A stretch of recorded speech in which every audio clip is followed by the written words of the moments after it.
Here's the screenshot I made around $64,000 on IMPX.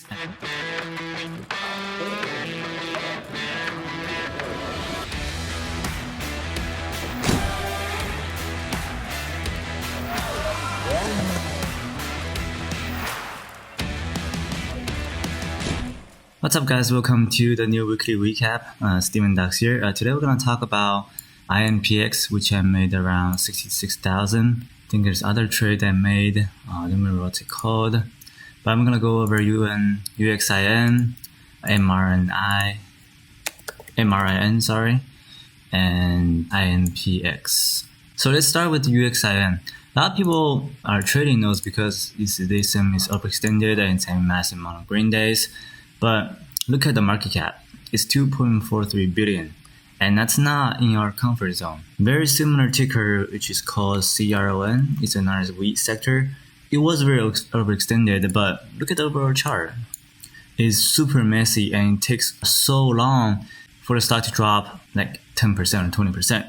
When you are trading this kind of market cap zones, you are expecting that same behaviors from CRON. CRON has less market cap than UXIN, so this one's probably going to get more messier. And it's very difficult to predict what's going on when you're shorting to the first red day and there's no pattern to it. If it turns red, you squeeze in the afternoon. After it squeezes, it goes red. Then you squeeze again. So it gets really frustrated, and this is a legitimate company. More legitimate than penny stocks because this is not in our penny stock area zones. Patterns and how you read the trend supposed to be really different. So that's why a lot of people getting squeezed. They don't know what's going on. In penny stock area, most of the ticker are around 50 million to 200 million. Sometimes I trade around 500 million in market cap, but really rarely. $1 billion market cap, I don't trade it at all because I know I traded before, I tracked the data before, it's not gonna work. Either you go short or go long, it's completely gamble.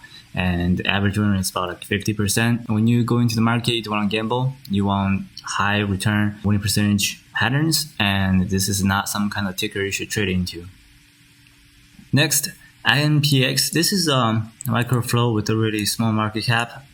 And see, on the long-term chart, there's not enough resistance overhead, and it just did a reverse split. So once you did a reverse split, the flow is supposed to be really low. You are expecting a massive morning spike. So on a really low flow ticker, you are expecting at least 30% to 40% morning push from the open.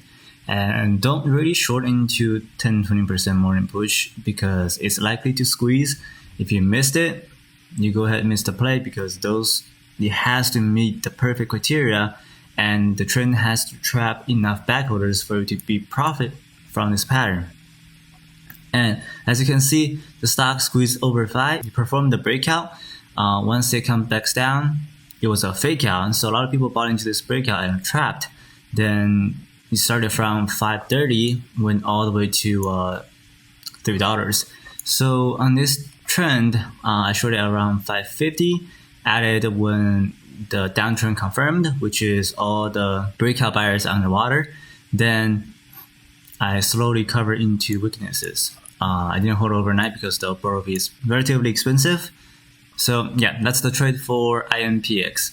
Now, MRIN, this ticker was really weird because penny stocks doesn't really go up that high. So this is a multi-day runner, and this one will be eventually come back down. So first red day could be using this pattern, but it needs to accumulate a lot more volume, like 30 million, 40 million to form a consolidation resistance for this ticker to start have a downside, because as long as the stock stays green and it's choppy, less volume, then all we see just pure short squeezes every single day, and you can't really buy into massive overextended because it just went to the 10. MRIN will be the top watch for the next few days. I'm looking for massive volume overextension.